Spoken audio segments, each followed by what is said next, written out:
On Tuesday, voters in Pennsylvania's 3rd congressional district, which encompasses much of Philadelphia's urban core, will decide what kind of progressive champion they want representing them in the United States House of Representatives. 4 candidates are vying for the Democratic nomination in Tuesday's primary. They include State Representative Chris Rabb, State Senator Sharif Street, pediatric surgeon Alla Stanford, and lawyer Sean Griffith.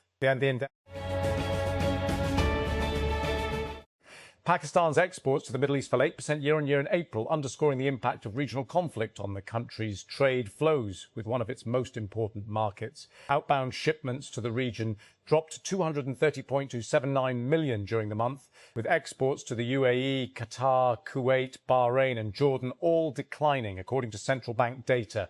Exports to Saudi Arabia posted only marginal growth in April, signalling a sharp loss of momentum. Lahore.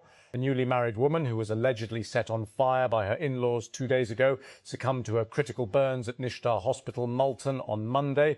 The young woman Fuzia, 28, a resident of Jatoi Tehsil, had suffered critical burns at her house 2 days ago under mysterious circumstances. Pakistan and 9 other countries on Tuesday issued a joint statement condemning Israel's interception of the global Sumud flotilla. The joint statement by the foreign ministers of Pakistan, Turkey, Bangladesh, Brazil, Colombia, Indonesia, Jordan, Libya, Maldives and Spain was shared by the Foreign Office on the social media platform X. Less than a week after Xi Jinping rolled out the red carpet for US President Donald Trump, the Chinese leader is hosting another guest of honor, and this time it's a close ally. Russian President Vladimir Putin is set to arrive in the Chinese capital Tuesday for a state visit clearly calibrated to show Beijing and Moscow's alignment in the face of global geopolitical upheaval. Russian President Vladimir Putin has hailed Moscow and Beijing's deepening ties as a stabilizing force on the world stage ahead of talks with Chinese leader Xi Jinping. In an address ahead of a 2-day visit to China that begins on Tuesday, Putin said, "Moscow and Beijing do not wish to align against any other country, but work together for peace and universal prosperity." Some constitutions die by coup. Others are buried quietly, clause by clause, beneath the respectable cover of parliamentary arithmetic. Pakistan's constitution is, we are told, rigid. Article 239 demands that any amendment be passed by a 2/3 majority of the total membership of each House of Parliament. Where provincial boundaries are touched, the relevant assembly must agree by the same margin. This is supposed to be the great lock on the constitutional door, protection against temporary passions, executive overreach, and rulers who cannot resist rewriting the rules of the game.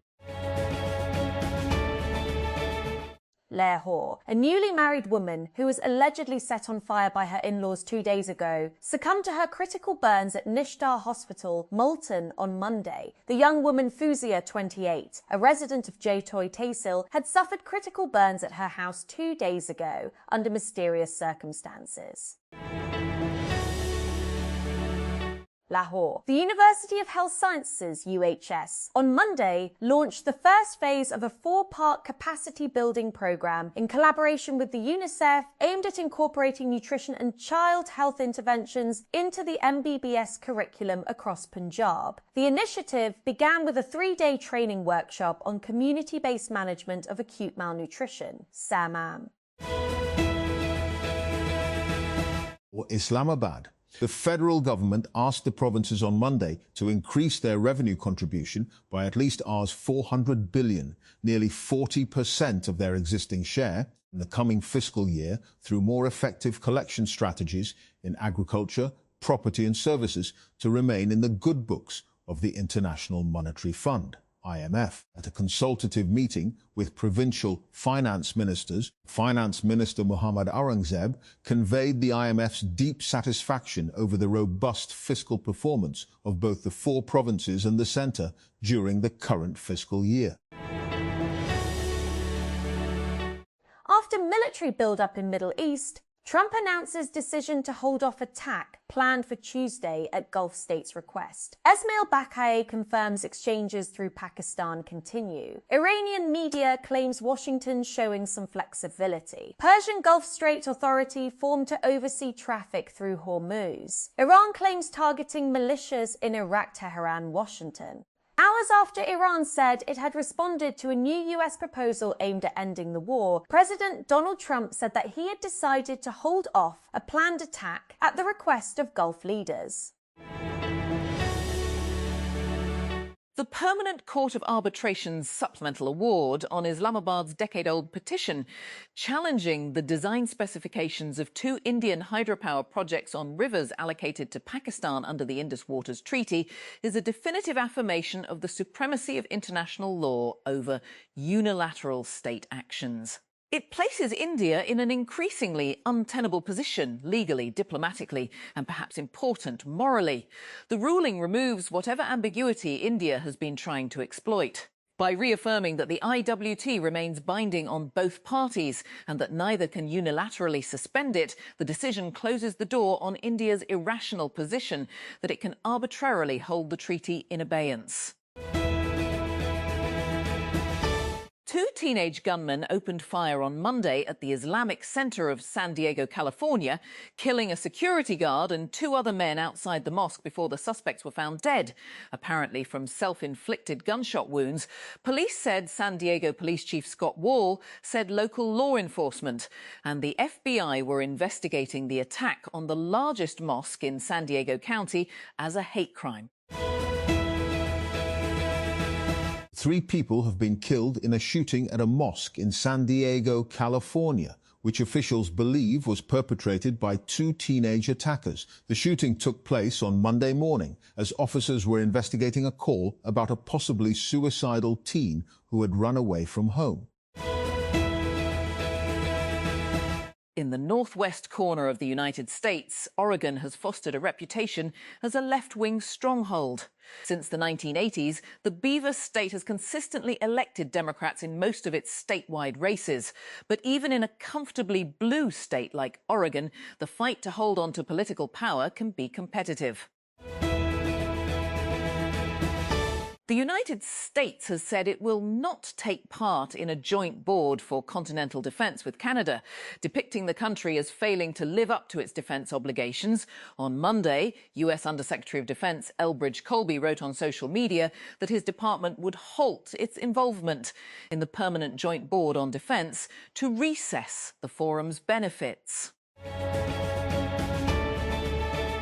At a rally in a parking lot outside his campaign headquarters in Florence, Kentucky, on Saturday, Congressman Thomas Massie said that the Republican politicians who joined him had made a brave choice.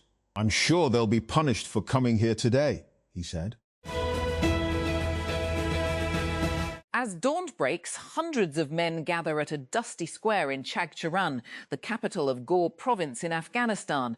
They line the roadside, hoping someone will come along offering any work. It will determine whether their families eat that day. Alabama is one of the several states in the United States heading to the polls on Tuesday for primary elections. But this primary season has an unexpected hiccup for voters in the deep red southern state. Some may have to return to the ballot box in a few months. Neymar has made Brazil's World Cup squad, a selection many local analysts and former footballers deemed unlikely only days ago. The 34-year-old is Brazil's all-time top goal scorer with 79, but has struggled to return to top fitness since he tore his left ACL in October 2023.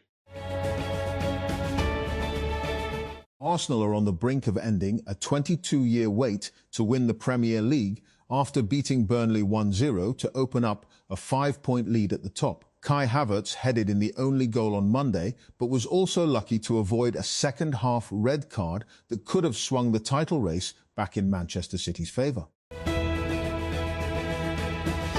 US President Donald Trump has announced that he is delaying a planned attack on Iran, which was scheduled for tomorrow, after appeals from Qatar, Saudi Arabia and the UAE to allow for more talks.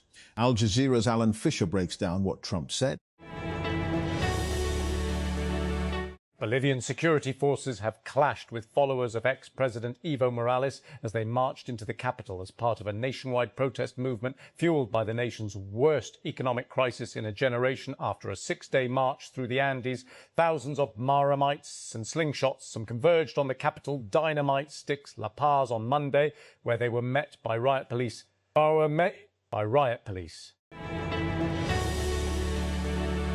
Pep Guardiola will leave Manchester City after a decade in charge, according to widespread reports, bringing to our close one of the most successful spells in Premier League history. Former Chelsea boss Enzo Maresca, who led the Blues to FIFA Club World Cup victory last year, is expected to replace him. Drug discovery is one of the most expensive failures in modern industry. Finding a single viable molecule can take a decade and cost billions, and most candidates still don't make it. A generation of AI startups has promised to fix that. Most have made the problem less painful for researchers, who are already technically sophisticated enough to use the tools. But Sandbox AQ thinks the bottleneck isn't the models, it's the interface. A worker died at SpaceX's Starbase launch site in South Texas on Friday, and the Occupational Health and Safety Administration, OSHA, has opened an investigation. The San Antonio Express News reported Monday that the unidentified victim died at around 4:17 a.m. local time on May 15, citing OSHA and local officials. The Wall Street Journal later reported that the county sheriff confirmed to the outlet that a worker died. OSHA confirmed to TechCrunch that it is investigating the apparent accident. At least 4 people have been killed and 30 injured in Kenya amid nationwide protests over sharply rising fuel prices. At least 348 people were arrested on Monday, according to Interior Minister Kipchumba Murkomen, as people gathered in the streets to show support for a nationwide public transport strike. United States President Donald Trump has announced he will postpone a scheduled attack against Iran at the request of regional leaders in the Middle East. The reversal, he said, came in light of the fact that serious negotiations are now taking place. The race pitting a candidate endorsed by President Donald Trump against Congressman Thomas Massie, a rare Republican critic of Israel, has become the most expensive House of Representatives primary contest in the history of the United States. The avalanche of spending, totaling more than 34 mitters by Monday, according to official records, highlights the significance of the elections that could oust one of the few Republican opponents to the war with Iran. Cuba has announced that the country is nearly out of fuel following months of increasing pressure from Washington. The US cut off oil shipments from Venezuela to Cuba, then imposed a near-total oil blockade.